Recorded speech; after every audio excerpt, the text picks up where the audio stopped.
বরগুনায় বাংলাদেশের তৃণমূলের অংশগ্রহণে জলবায়ু সুশাসন শক্তিশালীকরণ প্রকল্প জাতীয় আন্তর্জাতিক জলবায়ুর নীতিমালা বাস্তবায়নে গণমাধ্যম প্রতিনিধিদের করণীয় নির্ধারণ শীর্ষক কর্মশালা অনুষ্ঠিত হয়েছে। বিস্তারিত দেখুন শাওন মিয়াজির প্রতিবেদনে।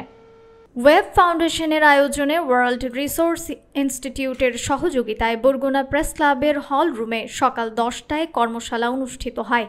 ওয়েব ফাউন্ডেশনের প্রোগ্রাম কোঅর্ডিনেটর মাসুক মুক্তাদির, মাজহারুল ইসলাম প্রজেক্ট অফিসার ও Mahbub Alam community mobilisation officer সহ বিভিন্ন গণমাধ্যম কর্মীরা উপস্থিত ছিলেন। কর্মশালায় জলবায়ু পরিবর্তন নিয়ে ব্যাপক আলোচনা করা হয়েছে। জাগ্রত করবে, তাদের স্বচ্ছতা কি, তাদের যে এই জ্ঞান ক্লিয়ার আপনারা